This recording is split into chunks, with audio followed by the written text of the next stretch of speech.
Friends, today we are going to start a very important topic, polar form. हमारे exam में इसका question पक्का आता है और हर बच्चे को पोलर फॉर्म आना चाहिए। इस पोलर फॉर्म का दूसरा नाम और होता है बच्चों, उसे बोलते हैं ट्रिग्नोमेट्रिकल फॉर्म। यदि आपसे ट्रिग्नोमेट्रिकल फॉर्म पूछा जाए या पोलर फॉर्म पूछा जाए, दोनों का मीनिंग एक ही बात होती है। ऐसा क्यों? क्योंकि यदि मैं इसके फॉर्मूले को देखूं, जैसे मान लो कि Z X plus iota Y है, इसको तो बोलते हैं कॉम्प्लेक्स फॉर्म या कॉम्प्लेक्स नंबर। अब इसकी जो पोलर फॉर्म होती है उसको डिनोट करते हैं R cos theta plus iota sine theta. तो ये जो फॉर्म है ट्रिग्नोमेट्री से लिंक है, इसलिए इस फॉर्म को क्या बोलते हैं? ट्रिग्नोमेट्रिकल फॉर्म भी बोलते हैं। बच्चों, अभी इससे पहले जब मैंने आपको पढ़ाया था तो मैंने आपको दो चीज समझाई थी। फर्स्ट नंबर आर का मतलब क्या होता है, सेकंड नंबर थीटा का मतलब क्या होता है। तो मुझे लगता है हर बच्चे ने उसको पढ़ा होगा, समझा होगा और उसके कंसेप्ट को क्लियर किया होगा। आर का यदि कोई complex number X plus iota Y के अंदर है, चाहे एक्स माइनस आइटा वाई में, चाहे minus X plus iota Y में, चाहे minus X minus iota Y में, किसी भी क्वाड्रेंट में आर की जो वैल्यू होती है वो फिक्स होती है। इसको मोड जेड से नोट करते हैं, इसको मॉडुलस जेड भी बोलते हैं बेटा। और इसकी जो वैल्यू होती है वो होती है under root X square plus Y square. सब बच्चे अपनी कॉपी में नोट करें, और वैसे आपने कल हमने पढ़ाया था तो आपने इसे नोट भी किया होगा आप लोगों ने, तो इसको ध्यान रखें। सेकंड नंबर जो होता है हमारे पास वो होता है tan theta, tan alpha. Alpha हमेशा फिक्स होता है y upon x, imaginary part of complex number upon real part of complex number. और इसकी वैल्यू हमेशा क्या होती है? पॉजिटिव होती है। यदि मैं यहाँ से अल्फा निकालूं तो अल्फा का आंसर मुझे कैसे आएगा बेटा? पॉजिटिव आएगा। अब इस अल्फा से क्या करते हैं? थीटा निकालते हैं।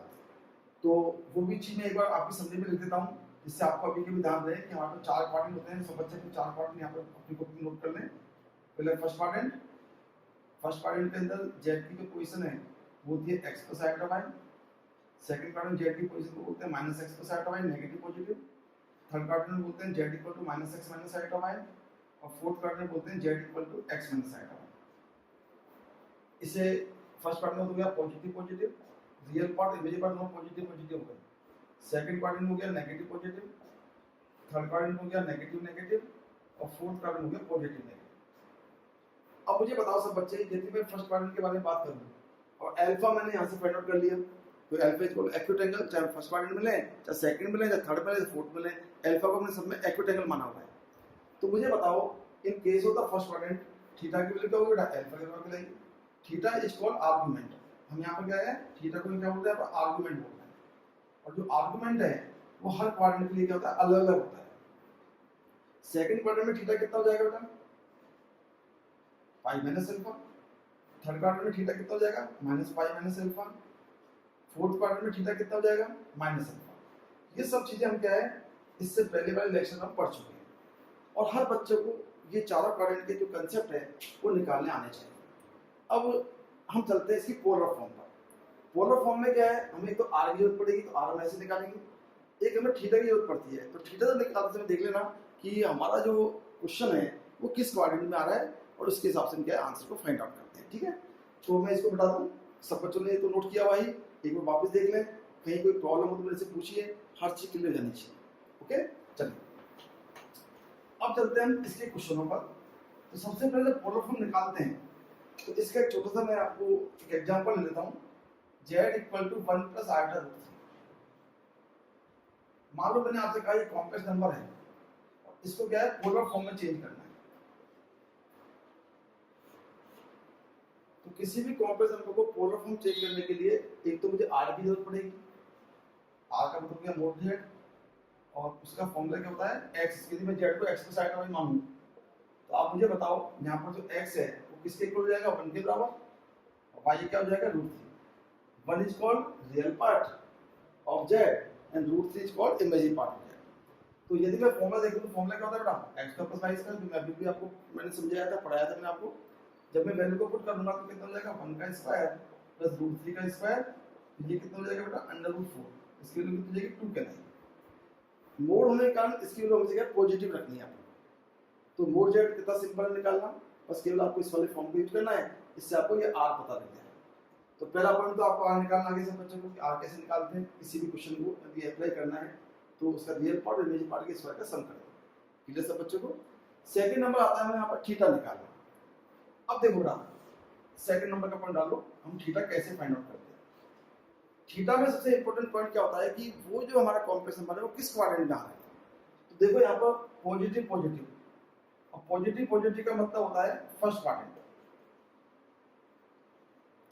और जब फर्स्ट क्वाड्रेंट के बारे में बात करते हैं तो वहां पर थीटा की वैल्यू क्या होती है, अल्फा के इक्वल कराते हैं। अब अल्फा निकालना है, अल्फा निकालने का एक सिंपल फॉर्मूला मैंने बताया था, mode y upon x। Mode क्यों? क्योंकि यहाँ पर जब हम अल्फा ले रहे हैं वो हमेशा एक्यूट एंगल मान के चल रहे हैं, और हमेशा एक्यूट एंगल पर tan की वैल्यू हमेशा पॉजिटिव होती है, तो इसलिए इसको हमेशा मोड में रखते हैं। y इमेजिनरी पार्ट हो गया बेटा, वो हमें यहाँ पर चलेगा √3, और x क्या है 1 हो गया। तो एक बार यहाँ पे सब बच्चे नोट कर लो। जब यहाँ पे नोट करने के बाद अब मैं यहाँ करता हूँ, यहाँ पे मैं अल्फा निकाल रहा हूँ, तो अल्फा की वैल्यू कितनी जाएगी 60 डिग्री। लेकिन अभी मैंने बताया था कि जब कभी भी क्लास 11 के अंदर कोई भी एंगल निकालना हो तो इसको पाई बाय 180 से मल्टीप्लाई करें, क्योंकि हमारा जो कोर्स है उसमें डिग्री की जगह हम हर एंगल को किस में लेते हैं, रेडियंस में लेते हैं, और डिग्री को पाई बाय 180 से मल्टीप्लाई करने के बाद वो चीज क्या आएगी, रेडियन में आ जाती है। 60 63 जा ये पाई बाय 3 हो गया। तो यहाँ अल्फा की वैल्यू क्या होगी बेटा, पाई बाय 3 होगी। लेकिन फर्स्ट क्वाड्रेंट है, और फर्स्ट क्वाड्रेंट में थीटा क्या है, अल्फा के बराबर है, इसलिए थीटा की वैल्यू क्या हो जाएगी, अल्फा के इक्वल होने से क्या हो जाएगी, पाई बाय 3। अब मुझे एक चीज बताओ सब बच्चे, पहला पार्ट सब बच्चों को समझ में आ गया, आर कैसे फाइंड आउट करते हैं। सेकंड नंबर हम थीटा को कैसे फाइंड आउट करते हैं अकॉर्डिंग टू क्वाड्रेंट। थीटा हमेशा क्वाड्रेंट के हिसाब से चलता है, आर फिक्स होता है, उसकी वैल्यू होती है √x का प्लस y, तो आर का है लेंथ है, इसकी हाइपोटेनस की, जो मैंने आपको आगे के में समझाया था, और उसकी फॉर्म क्या होती है, या 2 के बराबर है। अब हम इसकी पोलर फॉर्म पे चल रहे हैं, इसको मैं मिटा दूं एक बार बेटा। अब देखो पोलर फॉर्म में क्या है, मुझे दो चीज की जरूरत पड़ती है, एक तो आर हम निकाल चुके हैं 2 के इक्वल है, एक हम निकालते हैं थीटा, थीटा हम निकाल चुके हैं पाई बाय 3 के बराबर। दोनों चीजें पता लग गई।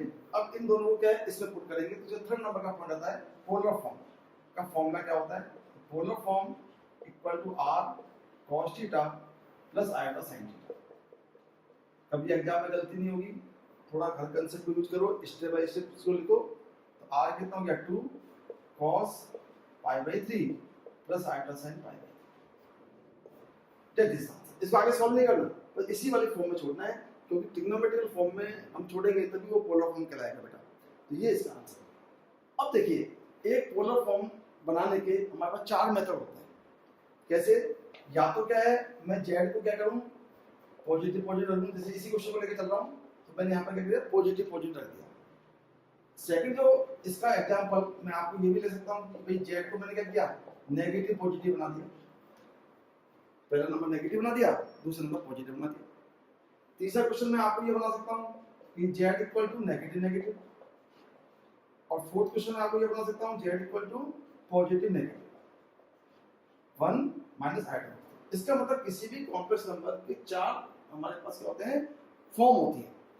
पहली फॉर्म पॉजिटिव पॉजिटिव, दूसरी फॉर्म नेगेटिव पॉजिटिव, तीसरी नेगेटिव नेगेटिव, चौथी पॉजिटिव नेगेटिव। हाँ, अब क्वेश्चन की वैरायटी वो चेंज करते रहते हैं। जैसे मान लो आपको बोल दिया 1 प्लस आइटा √3, हो सकता है मैंने आपको अगला क्वेश्चन 1 प्लस आइटा बोल दिया, -1 प्लस आइटा बोल दिया, 1 -1 माइनस आइटा बोल दिया, 1 माइनस। इस तरह के क्वेश्चन क्या है, बहुत ज्यादा उसमें इफेक्ट आता है।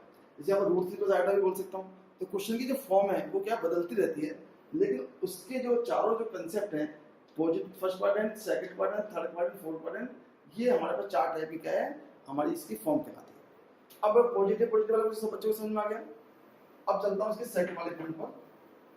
जब क्वेश्चन की फॉर्म क्या है बेटा, नेगेटिव पॉजिटिव आती है, हम इसको भी देख लेते हैं। यहाँ पर डाल लो second number, z equal to -1 plus iota. हमसे पूछा गया है इसकी पोलर फॉर्म क्या होगी। तो पोलर फॉर्म निकालते समय सबसे पहले इसका फॉर्मूला हमने लिख दिया, r cos theta plus iota sin theta. ठीक बेटा, तो पहले तो मुझे यहाँ पर r निकालना है, r को बोलते हैं मोड z। ठीक है, अब यहाँ पर फॉर्मूला लिख लो, यदि zx प्लस आइटा y के इक्वल है तो मोड z की वैल्यू क्या होती है, √x प्लस y। कभी भी गलती नहीं होगी, फॉर्मूला की क्या है साइड में लिखते रहिए। इससे क्या है, कभी भी एग्जाम में जब आपको कोई देखना हो तो फटाफट से देख लीजिए, और इसको इससे कंपेयर भी करवा दो। इसमें कंपेयर करवाऊं तो x कितना हो जाएगा 1, y कितना हो जाएगा √3। तो बताओ यहाँ r की वैल्यू क्या हो जाएगी, √x² प्लस y²। इसका मतलब √1 का स्क्वायर प्लस रूट 3 का स्क्वायर, इसका आंसर हो जाएगा √4, तो आंसर हो जाएगा 2। तो देखो आर पे क्या कोई इफेक्ट नहीं पड़ा, देखो चाहे किसी भी क्वाड्रेंट में हो, यदि क्वेश्चन का फॉर्म एक ही है, एक्स और वाई की फॉर्म बिल्कुल सेम मिल रही है, तो किसी भी फॉर्म क्वेश्चन क्वाड्रेंट में हो आर का आंसर बस 2 ही आएगा। इसके बाद सेकंड नंबर आता है थीटा। थीटा का बोलते हैं आर्गुमेंट। यदि आपको प्रॉब्लम आती है तो साइड में क्या करो, 4 बनाओ इधर से, यहाँ लिख दो फर्स्ट क्वाड्रेंट, यहाँ लिख दो सेकंड क्वाड्रेंट, यहाँ लिख दो थर्ड क्वाड्रेंट, यहाँ फोर्थ, तो याद करना इजी रह जाएगा। यहाँ पर थीटा अल्फा के इक्वल हो जाता है, यहाँ थीटा पाई माइनस अल्फा, यहाँ थीटा की value minus pi minus alpha, minus pi minus alpha, और यहाँ पर थीटा की वैल्यू माइनस अल्फा। इसका जो डिराइव है वो मैं आपको इससे पहले वाले वीडियो में बता चुका हूँ। तो अब आपको कोई प्रॉब्लम नहीं आनी चाहिए। अब देखो यहाँ पर थीटा है, देखिए यहाँ पर जेड की वैल्यू क्या है, -1 प्लस i/√3, इस पर नेगेटिव पॉजिटिव, इसका मतलब हो गया सेकंड क्वाड्रेंट। सेकंड क्वाड्रेंट में देखा थीटा कितना हो गया, पाई माइनस अल्फा, तो theta equal to pi minus alpha. अब अल्फा निकालने के लिए tan अल्फा का यूज करेंगे, मोड y/x √3/-1, लेकिन मोड में लगाना है क्योंकि अल्फा हमेशा क्या होता है, पॉजिटिव आता है। इसको पाई/3 से मल्टीप्लाई कर लो तो अल्फा की वैल्यू हर जगह क्या होती है, पाई/3 आएगी, क्योंकि इसको हमेशा पॉजिटिव लेके चलना है। अल्फा यहाँ पर एक्यूट एंगल है, ठीक है बेटा। अब मुझे इसका थीटा निकालना है, तो थीटा कितना हो जाएगा, पाई माइनस पाई/3, तो आंसर कितना हो जाएगा, 2 पाई। तो मुझे लगता है कि सब चीज सब बच्चों को क्लियर समझ में आ गई होगी कि हम आर कैसे फाइंड आउट करते हैं, थीटा कैसे निकालते हैं। थीटा अकॉर्डिंग टू क्वाड्रेंट चलता है, आर का फॉर्मूला बिल्कुल फिक्स होता है √x² + y²। अब मैं थीटा पता लग गया, आर पता लग गया, अब मुझे इसकी पोलर फॉर्म लिखनी है। Polar form equal to, formula क्या है, r cos theta + i sin theta, z equal to r कितना है, 2 cos π/3, cos π/3, लेकिन π/3 2 π/3, क्योंकि थीटा यहाँ पर 2 π/3 हो गया, आयटा साइन 2 π, क्योंकि जो हमारा आर्गुमेंट है वो बदलता रहता है अकॉर्डिंग टू क्वाड्रेंट, ठीक है। ये इसका आंसर है। तो मुझे लगता है ये चीज सब बच्चों को समझ में आ गई। ये हो गया सेकंड क्वाड्रेंट। फर्स्ट क्वाड्रेंट मैंने करवा दिया, that is the second quadrant का क्वेश्चन आ गया। अब मैं इसको चलता हूँ थर्ड क्वाड्रेंट पर। तो आज मैं आपको चार क्वाड्रेंट के बारे में बता देता हूँ, फिर आप क्या करना कि इस टाइप के बहुत सारे क्वेश्चंस क्या हमारे बुक में दिए हुए हैं, आप उनकी प्रैक्टिस करना। हर क्वाड्रेंट में आपको कोई भी क्वेश्चन मिल जाएगा, या तो वो मिलेगा फर्स्ट क्वाड्रेंट वाला, या मिलेगा सेकंड, या मिलेगा थर्ड, या मिलेगा फोर्थ, ठीक है बेटा। अब चलता हूँ मैं इसके थर्ड क्वाड्रेंट वाले क्वेश्चन पर। तो मैंने क्वेश्चन की वैरायटी को चेंज कर दिया और यहाँ पर लिख दिया z इक्वल टू -1 - i/, ठीक है। तो यहाँ पर मैंने -x - i भाई, ये वाली फॉर्म हमारे पास हो गई। लेकिन जब माइनस हो, r पे क्या कोई इफेक्ट नहीं पड़ता, मोड तो वही होगा, जब -x का स्क्वायर करें चाहे -y का स्क्वायर करें, √x² + y² ही आएगा। इसका मतलब r की वैल्यू क्या हो जाएगी, √x² + y² मींस -1 का स्क्वायर + √3 का square, that is also 2। r is called mode z, इसका मतलब इसका आंसर हमेशा क्या होगा, पॉजिटिव आएगा। ये पहला पॉइंट हो गया, इसको फर्स्ट नंबर का पॉइंट डाल दो। सेकंड नंबर का जो पॉइंट है उसको यहाँ पर लिख लो। अब निकालना है हमें आर्गुमेंट। जब भी आर्गुमेंट निकालना हो सबसे पहले आप यहाँ पर निकालेंगे tan alpha, alpha is equal acute angle, formula is y/x imaginary part upon real part. In this case imaginary part कितना है, -√3, रियल पार्ट -√1, -√3/-1। लेकिन जो मोड है इसलिए इसकी वैल्यू हमेशा पॉजिटिव आएगी। तो यहाँ पर जो tan अल्फा की वैल्यू है वही सेम आ जाएगी, √3 होने से पाई/3 आ गई। वो मैं इसको पहले वाले स्कूल निकाल चुके हैं। तो यहाँ पर tan अल्फा कितना हो जाएगा, √3, अल्फा कितना हो जाएगा 60 डिग्री, 60 को पाई/3 से मल्टीप्लाई कर दो, आंसर कितना हो जाएगा पाई/3। अब यहाँ लिखना बट क्वेश्चन की जो फॉर्म है वो क्या है, नेगेटिव है, और नेगेटिव मतलब हो गया थर्ड क्वाड्रेंट। मैंने आपको यहाँ पर चार्ट यहाँ पर बना के रख रखा है, इस चार्ट को फिर से देख लीजिए। थर्ड क्वाड्रेंट में थीटा कितना है, माइनस का पाई माइनस अल्फा, इसका मतलब थीटा कितना हो जाएगा, माइनस का पाई माइनस अल्फा, थीटा हो जाएगा माइनस का पाई माइनस पाई/3, थीटा हो जाएगा माइनस का 2 पाई। इस तरह से मैंने क्या किया, इसका थीटा फाइंड आउट कर लिया, हमने इसका r फाइंड आउट कर लिया। दोनों को क्या है उस पोलर फॉर्म में पुट कर देंगे। जैसा तीसरा पॉइंट आता है पोलर फॉर्म का फॉर्मूला, तो कितना होता है r cos theta + i sin theta. तो यहाँ पर r कितना है, 2 cos -2 पाई/3 प्लस i sin -2 पाई/3। तो अपन ने देखो तीनों क्वेश्चन किए होंगे, तो आपने देखा होगा आर तो हर क्वेश्चन का फॉर्म कोई सेम है, बस केवल पॉजिटिव नेगेटिव का इसमें डिफरेंस आ रहा है, तो इसलिए आर पर क्या कोई इफेक्ट नहीं पड़ रहा। लेकिन जो थीटा है वो हर क्वाड्रेंट में क्या है हमें बदलना है, क्योंकि थीटा क्या है फर्स्ट क्वाड्रेंट में अल्फा के होता है, यहाँ फाइव माइनस अल्फा होता है, यहाँ माइनस फाइव माइनस अल्फा होता है, यहाँ पे होता है माइनस फाइव अल्फा। एक फोर्थ क्वाड्रेंट और ले लेते हैं आपकी कंसेप्ट को और क्लियर करने के लिए। तो मान लो मैंने पॉजिटिव यहाँ पर नेगेटिव रख दिया, तो यहाँ पर क्या है वही सेम कंसेप्ट हो जाएगा, 1 का स्क्वायर माइनस √3 का स्क्वायर दैट इज 2। फॉर्म क्या हुई x माइनस आइटा y। तो r पे क्या कोई इफेक्ट नहीं पड़ा, थीटा निकालना है। देखो सेम इसी क्वेश्चन को मैं कर रहा हूँ आपके सामने, tan का y अपॉन x, y कितना है बेटा माइनस का √3, x कितना है 1, ये √3 हो गया, तो यहाँ π/3। तो अल्फा पे भी तो कोई इफेक्ट नहीं पड़ा, वो अल्फा में से करना है पॉजिटिव रखना है। अब यहाँ पर क्या थोड़ा सा हल्का सा चेंज करना है, यहाँ से मैंने थोड़ा इसको मिटा दिया। अब देखिए ये जो कौन सा क्वाड्रेंट हुआ, फोर्थ क्वाड्रेंट हुआ। फोर्थ क्वाड्रेंट में क्या होता है पॉजिटिव नेगेटिव, यहाँ लिखना, बट क्वेश्चन की जो फॉर्म है वो है पॉजिटिव नेगेटिव, मतलब फोर्थ क्वाड्रेंट पे आ गया। फोर्थ क्वाड्रेंट पे आने के बाद आपको कुछ नहीं करना, केवल इस चार्ट को देख लेना है, और चार्ट में लिखा theta equal to minus alpha. इसका मतलब थीटा की वैल्यू क्या होगी माइनस अल्फा से इक्वल आ गई। अल्फा आप निकाल लीजिए, थीटा कितना जाएगा माइनस का π/3।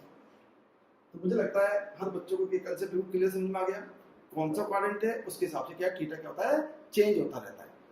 अब चलते हैं इसके थर्ड वाले पॉइंट पर, polar form. Polar form, polar form का फॉर्मूला क्या है, r cos theta plus iota sin theta. इसको मैं चाहे तो मैं आपको थोड़ा यहाँ पर ऊपर लिख देता हूँ, इस जगह लिख देता हूँ, ठीक है। चलिए, तो थर्ड नंबर का जो पॉइंट है वो है पोलर फॉर्म। पोलर फॉर्म, इसका जो फॉर्मूला है वो हमें पता क्या है, z equal to r cos theta plus iota sin theta, ठीक है बेटा। अब मुझे अब एक चीज बताइए, यहाँ पर जो r है तो किसके बराबर है, 2 के बराबर है, तो यहाँ पर लिख दिया अपने 2, और जो थीटा है वो किसके बराबर है माइनस π/3, अब यहाँ निकाल चुके हैं, तो क्या हो जाएगा cos minus π/3 plus iota sine minus π/3 plus iota sine minus π/3, that is answer.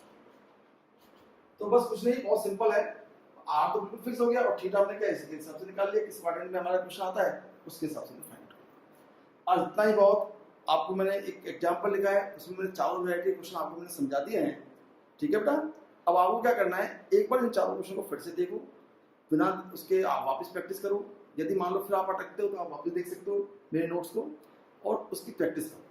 इसके बाद हमारी एक्सरसाइज है बुक की पोलर फॉर्म वाली एक्सरसाइज, इसके क्वेश्चन कंप्लीट करने हैं। यही सेम क्वेश्चन आपको मिशनरीज में भी दे रखे हैं, तो उन क्वेश्चनों का वो कंप्लीट करना है, ठीक है बेटा। थैंक यू बेटा।